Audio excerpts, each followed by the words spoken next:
नमस्कार दोस्तों, आप सभी का BK स्टडी T8 में स्वागत है। आज की इस वीडियो में हम लोग क्लास 7 पॉलिटी सामाजिक विज्ञान इकाई 3 अध्याय 4 को पढ़ने वाले हैं। ये शिक्षक के लिए हैं, लिंग बोध जेंडर के बारे में बताने के लिए। तो इसको स्किप कर देते हैं, आगे अध्याय डायरेक्ट स्टार्ट करते हैं। अध्याय 4 का नाम है लड़के और लड़कियों के रूप में बड़ा होना। इसको हम पढ़ेंगे। इससे पहले आप सभी से आग्रह है कि अगर चैनल पर पहली बार आए हैं तो चैनल को कृपया करके सब्सक्राइब कर दें, वीडियो को लाइक कर दें और वीडियो को अपने दोस्तों के साथ साझा करें। तो चलिए बिना समय गवाते हुए अध्याय स्टार्ट करते हैं। लड़का या लड़की होना किसी की भी एक महत्वपूर्ण पहचान है, उसकी अस्मिता है। जिस समाज के बीच हम बड़े होते हैं वह हमें सिखाता है कि लड़के और लड़कियां का कैसा व्यवहार स्वीकार करने योग्य है, उन्हें क्या करना चाहिए और क्या नहीं। हम प्रायः यही सोचते हुए बड़े होते हैं कि ये बातें सब जगह बिल्कुल एक सी हैं, परंतु क्या सभी समाजों में लड़के और लड़कियों के प्रति एक जैसा ही नज़रिया है? इस पाठ में हम इसी प्रश्न का उत्तर जानने की कोशिश करेंगे। हम यह भी देखेंगे कि लड़के और लड़कियों को दी जाने वाली अलग अलग भूमिका उन्हें भविष्य में स्त्री और पुरुष की भूमिका के लिए कैसे तैयार करती हैं। इस पाठ में हम देखेंगे कि अधिकांश समाज पुरुष व स्त्रियों को अलग अलग प्रकार से महत्व देते हैं। स्त्रियां जिन भूमिकाओं का निर्वहन करती हैं उन्हें पुरुषों द्वारा निर्वाह की जाने वाली भूमिकाओं और कार्य से कम महत्व दिया जाता है। इस पाठ में हम यह भी देखेंगे कि स्त्री और पुरुष के बीच काम के क्षेत्र में असमानताएं कैसे उभरती हैं। आगे देखते हैं। 1920 के दशक में समोआ द्वीप में बच्चों का बड़ा होना। यह है कक्षा 7 का एक समोआ छात्र अपने विद्यालय की वर्दी में। समोआ द्वीप प्रशांत महासागर के दक्षिण में स्थित छोटे द्वीपों के समूह का एक भाग है। समोआन समाज पर किए गए अनुसंधान की रिपोर्ट के अनुसार 1920 के दशक में बच्चे स्कूल नहीं जाते थे। वे बड़े बच्चों और वयस्कों से बहुत सी बातें सीखते थे, जैसे छोटे बच्चों की देखभाल या घर का काम कैसे करना आदि। द्वीपों पर मछली पकड़ना बड़ा महत्वपूर्ण कार्य था, इसलिए किशोर बच्चे मछली पकड़ने के लिए सुदूर यात्राओं पर जाना सीखते थे। लेकिन ये बातें वे अपने बचपन के अलग अलग समय पर सीखते थे। छोटे बच्चे जैसे ही चलना शुरू कर देते थे तो उनकी माताएं या बड़े लोग उनकी देखभाल करना बंद कर देते थे। यह जिम्मेदारी बड़े बच्चों पर आती थी, जो प्रायः स्वयं भी 5 वर्ष के आसपास की उम्र के होते थे। लड़के और लड़कियां दोनों अपने छोटे भाई बहनों की देखभाल करते थे, लेकिन जब कोई लड़का लगभग 9 वर्ष का हो जाता था तब वह बड़े लड़कों के समूह में सम्मिलित हो जाता था और बाहर के काम सीखता था, जैसे मछली पकड़ना, नारियल के पेड़ लगाना। लड़कियां जब तक 13-14 साल की नहीं हो जाती थी छोटे बच्चों की देखभाल और बड़े लोगों के छोटे मोटे कार्य करती रहती थी। लेकिन एक बार जब वे 13-14 साल के हो जाती थी वे अधिक स्वतंत्र होती थी। लगभग 14 वर्ष की उम्र के बाद वे भी मछली पकड़ने जाती थी, बागानों में काम करती थी और डालियाँ बुनना सीखती थी। खाना पकाने का काम अलग से बनाए गए रसोई घरों में ही होता था, जहाँ लड़कों को ही अधिकांश काम करना होता था और लड़कियां उनकी मदद करती थी। चलिए दोस्तों, नेक्स्ट टॉपिक स्टार्ट करने से पहले इस प्रश्न का उत्तर ढूंढने का प्रयास करते हैं। आपके बड़े होने के अनुभव समोआ के बच्चों और किशोर के अनुभव से किस प्रकार भिन्न हैं? इन अनुभवों में वर्णित क्या कोई ऐसी बात है जिसे आप अपने बड़े होने के अनुभव में शामिल करना चाहोगे? ज़रूर। आगे नेक्स्ट टॉपिक है 1960 के दशक में मध्य प्रदेश में पुरुष के रूप में बड़ा होना। तो दिया गया है इसके बारे में। निम्नलिखित आलेख 1960 में मध्य प्रदेश के एक छोटे शहर में रहने और स्कूल जाने के वर्णन से लिया गया है। कक्षा 6 में आने के बाद लड़के और लड़कियां अलग अलग स्कूलों में जाते थे। लड़कियों के स्कूल लड़कों के स्कूल से बिल्कुल अलग ढंग से बनाए जाते थे। उनके स्कूल के बीच में एक आंगन होता था जहां वे बाहरी दुनिया से बिल्कुल अलग रहकर स्कूल की सुरक्षा में खेलती थी। लड़कों के स्कूल में ऐसा कोई आंगन नहीं होता था, बल्कि उनके खेलने का मैदान बस एक बड़ा सा खुला स्थान था जो स्कूल से लगा हुआ था। हर शाम स्कूल के बाद लड़के सैकड़ों लड़कियों की भीड़ को सकरी गलियों से जाते हुए देखते थे। सड़कों पर जाती हुई ये लड़कियां बड़ी गंभीर दिखती थी। यह बात लड़कों से अलग थी जो सड़कों को अनेक कामों के लिए उपयोग करते थे, जैसे यूं ही खड़े खड़े खाली समय बिताने के लिए, दौड़ने और खेलने के लिए और साइकिल चलाने के कर्तव्यों को आजमाने के लिए। लड़कियों के लिए गली सीधे घर पहुंचने को एक माध्यम थी। लड़कियां हमेशा समूहों में जाती थी। शायद उनके मन में यह डर रहता था कि कोई उन्हें छेड़ ना दे या उन पर हमला ना कर दे। ऊपर के दो उदाहरणों को पढ़ने के बाद हमें लगता है कि बड़े होने के भी कई तरीके हैं। हम प्रायः सोचते हैं कि बच्चे एक ही तरीके से बड़े होते हैं। ऐसा इसलिए है क्योंकि हम अपने अनुभवों से ही अपने ज़्यादा परिचित होते हैं। यदि हम अपने परिवार के बुजुर्गों से बात करें तो पाएंगे कि उनका बचपन शायद हमारे बचपन से बहुत भिन्न था। हम यह भी अनुभव करते हैं कि समाज लड़के और लड़कियों में स्पष्ट अंतर करता है। यह बहुत कम आयु से ही शुरू हो जाता है। उदाहरण के लिए उन्हें खेलने के लिए भिन्न भिन्न खिलौने दिए जाते हैं। लड़कों को प्रायः खेलने के लिए कारें दी जाती हैं और लड़कियों को गुड़िया। दोनों ही खिलौने खेलने में बड़े आनंददायक हो सकते हैं। फिर लड़कियों को गुड़िया और लड़कों को कारें ही क्यों दी जाती हैं? खिलौने बच्चों को यह बताने का माध्यम बन जाता है कि जब वे बड़े होकर स्त्री और पुरुष बनेंगे तो उनका भविष्य अलग अलग होगा। अगर हम विचार करें तो यह अंतर प्रायः प्रतिदिन की छोटी छोटी बातों में बनाकर रखा जाता है। लड़कियों को कैसे कपड़े पहनने चाहिए, लड़के पार्क में कौन कौन से खेल खेले, लड़कियों को धीमी आवाज़ में बात करनी चाहिए और लड़कों को रौब से।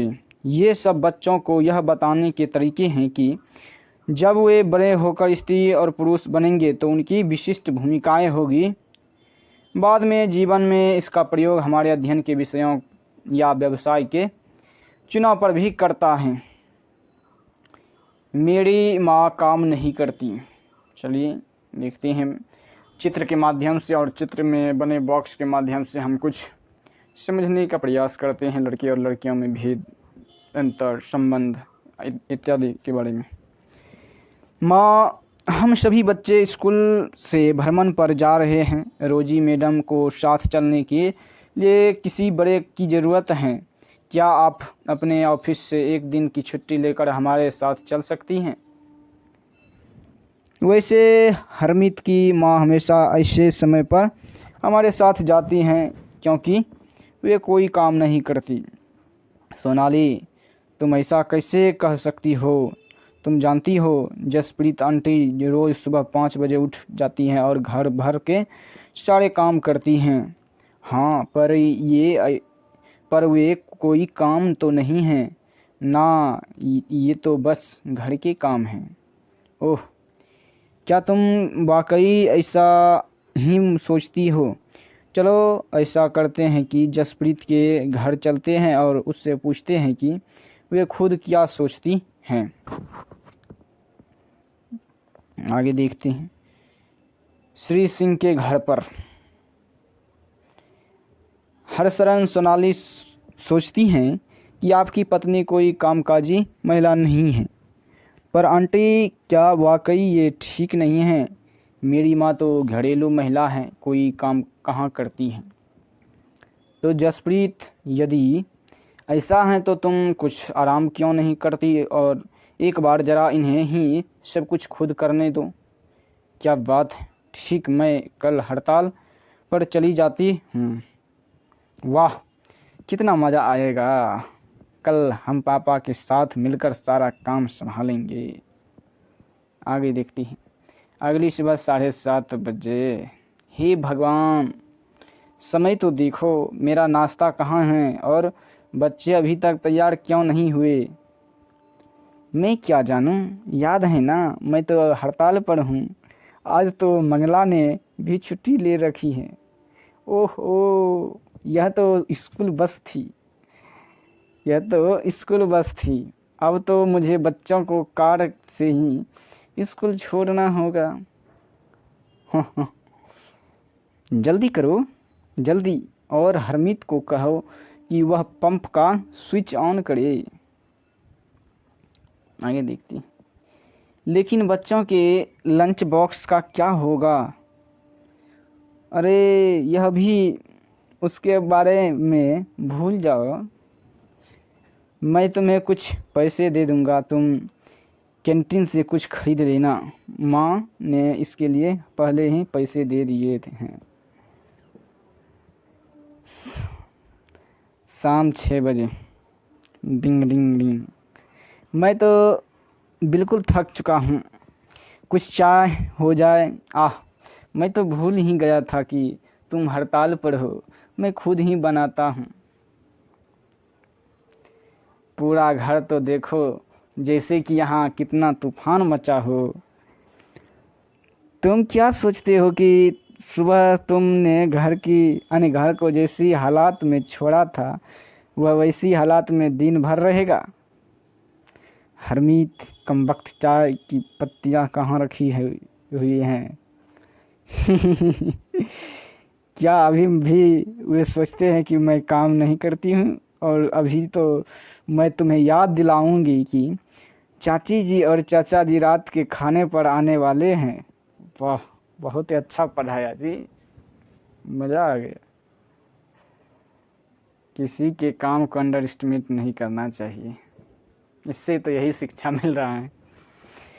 अधिकांश समाजों में, जिनमें हमारा समाज भी सम्मिलित है, पुरुषों और स्त्रियों की भूमिका और उनके काम के महत्व को समान नहीं समझा जाता है। पुरुषों और स्त्रियों की हैसियत एक जैसी नहीं होती।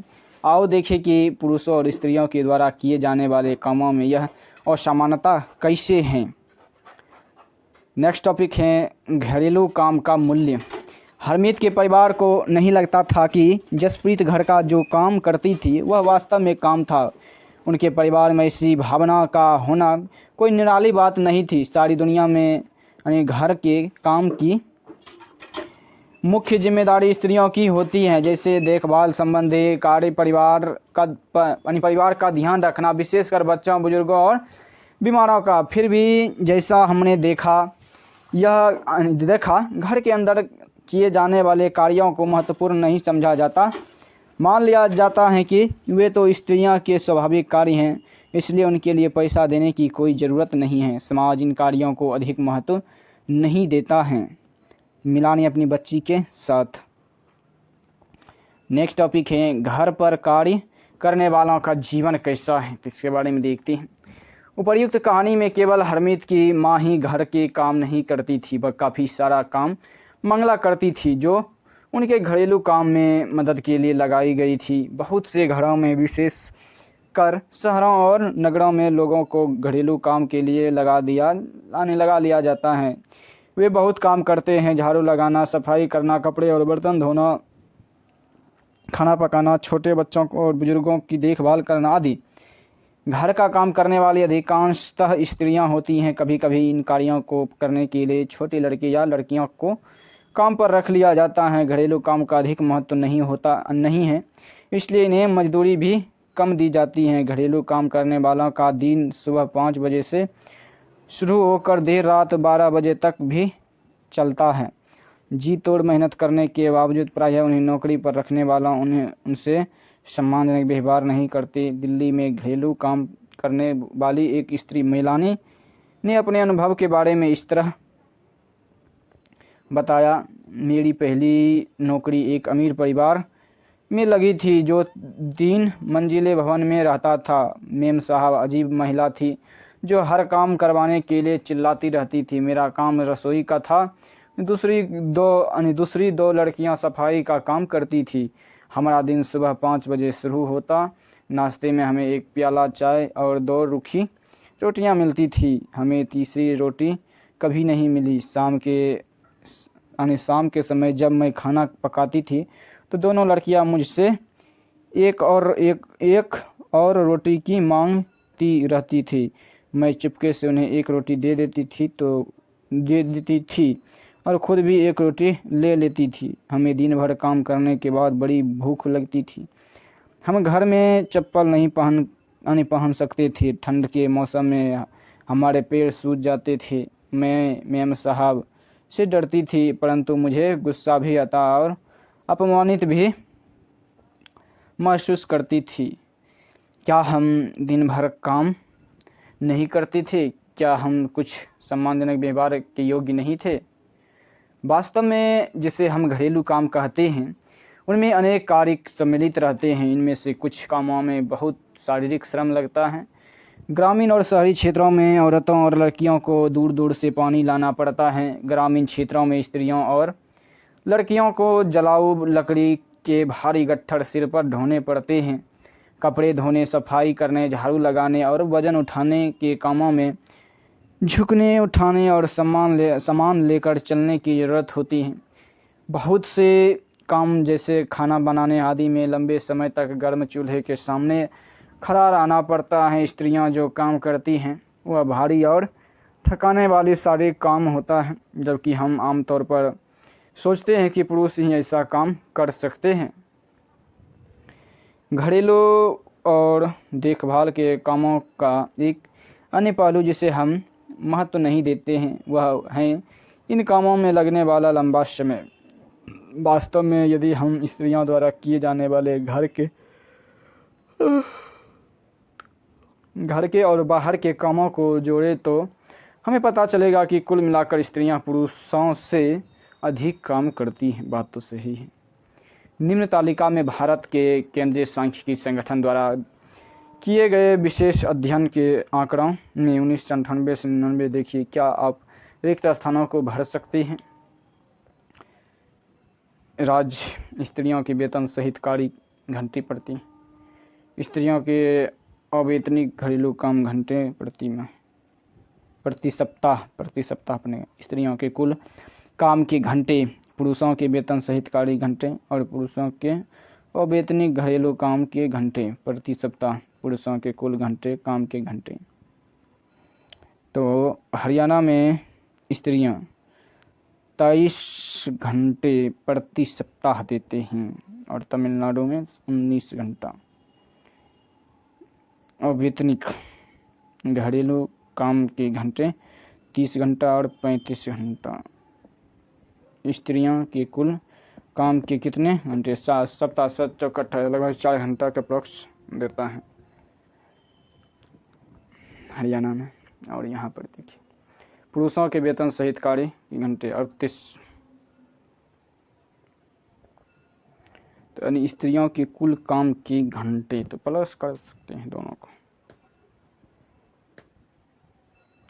पुरुषों के वेतन सहित प्रति घंटे, तो आप इसको देख सकते हैं इस आंकड़े को। आगे हम देखते हैं।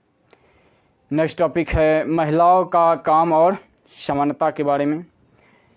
जैसा कि हमने देखा, महिलाओं के घरेलू और देखभाल के कामों में को कम महत्व देना एक व्यक्ति या परिवार का मामला नहीं है। यह स्त्रियों और पुरुषों के बीच असमानता की एक बड़ी सामाजिक व्यवस्था का ही भाग है। इसलिए इसके समाधान हेतु जो कार्य किए जाने हैं वे केवल व्यक्तिगत या पारिवारिक स्तर पर नहीं वरन शासकीय स्तर पर भी होना चाहिए। हम जानते हैं कि समानता हमारे संविधान का महत्वपूर्ण सिद्धांत है। संविधान कहता है कि स्त्री या पुरुष होने के आधार पर भेदभाव नहीं किया जा सकता है, परंतु वास्तविकता में लिंग भेद किया जाता है। सरकार इसके कारणों को समझने के लिए और इस स्थिति का सकारात्मक निदान ढूंढने के लिए वचनबद्ध है। उदाहरण के लिए, सरकार जानती है कि बच्चों की देखभाल और घर के काम का बोझ महिलाओं और लड़कियों पर पड़ता है। स्वाभाविक रूप से इसका असर लड़कियों के स्कूल जाने पर भी पड़ता है। इससे ही निश्चित होता है कि क्या महिलाएं घर के बाहर काम कर सकेगी, और यदि करेगी तो किस प्रकार का कार्य क्षेत्र चुनेगी। पूरे देश के कई गांवों में शासन ने आंगनबाड़ियाँ, बालवाड़ियाँ खोली हैं। शासन के एक कानून बनाया है जिसके तहत यदि किसी संस्था में महिला कर्मचारी की संख्या 30 से अधिक हो है तो उसे वैधानिक रूप से बालवाड़ी यानी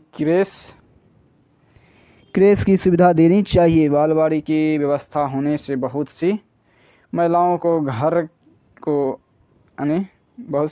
घर से बाहर जाकर काम करने की सुविधा होगी। इससे बहुत सी लड़कियां का स्कूल जाना भी संभव हो सकेगा।